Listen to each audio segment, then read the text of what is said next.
అమ్మాయిలు ఆంటీలతో చాటింగ్ అంటే కక్కుర్తి పడకండి. ఒంటరిగా ఉన్నారా? ఇంకెందుకు ఆలస్యం? ఈ యాప్ ఇన్స్టాల్ చేసుకోండి. అందమైన అమ్మాయిలు ఆంటీలతో సరదాగా మాట్లాడండి.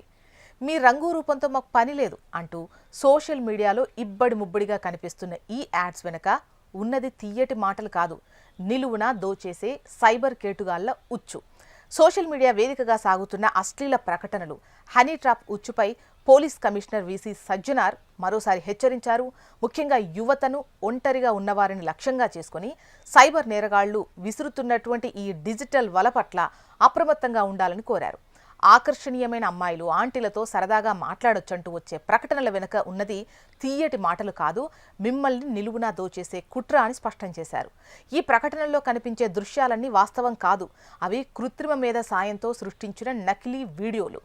ఈ ప్రకటనల్లో ఉండే లింక్ల ద్వారా యాప్ను డౌన్లోడ్ చేసిన వెంటనే బాధితుల ఫోన్లోని కాంటాక్ట్స్, గ్యాలరీ వంటి వ్యక్తిగత సమాచారం మొత్తం నేరగాళ్ల చేతుల్లోకి వెళ్లిపోతుంది. కేవలం ఒక్క క్లిక్తో మీ ప్రైవసీని సైబర్ కేటుగాళ్లు తాకట్టు పెట్టుకుంటారు.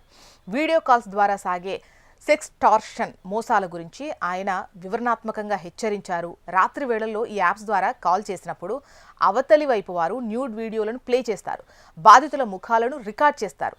ఆ తర్వాత ఆ దృశ్యాలను మార్చేసి బాధితుల బంధువులకు, స్నేహితులకు పంపిస్తామంటూ బ్లాక్మెయిల్ చేస్తారు.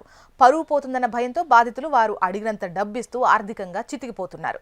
ఇక యూట్యూబ్, ఇన్స్టాగ్రామ్, ఫేస్బుక్ వంటి సామాజిక మాధ్యమాల్లో ఇటువంటి మోసపూరిత ప్రకటనలు ఇచ్చేవారిపై చట్ట ప్రకారం కఠిన చర్యలు తీసుకుంటామని సజ్జనార్ హెచ్చరించారు.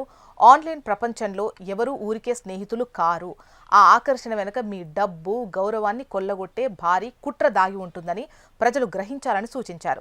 క్షణికావేశంలో తెలియని యాప్లను ఇన్స్టాల్ చేసుకుని జీవితాలను నాశనం చేసుకోవద్దంటున్నారు. ఒకవేళ ఎవరైనా ఇప్పటికే ఇటువంటి సైబర్ వలలో చిక్కుకొని ఉంటే భయపడి ఆత్మహత్య వంటి అఘాయిత్యాలకు పాల్పడొద్దు అని ధైర్యం చెప్పారు. వెంటనే 1930 టోల్ ఫ్రీ నెంబర్కు కాల్ చేయాలి, లేదంటే cybercrime.gov.in పోర్టల్లో కంప్లైంట్ చేయాలి. బీ అలర్ట్ అంటూ ఆయన చేసిన ఈ ట్వీట్ ప్రస్తుతం సోషల్ మీడియాలో వైరల్ అవుతూ ప్రజల్లో అవగాహన కల్పిస్తోంది.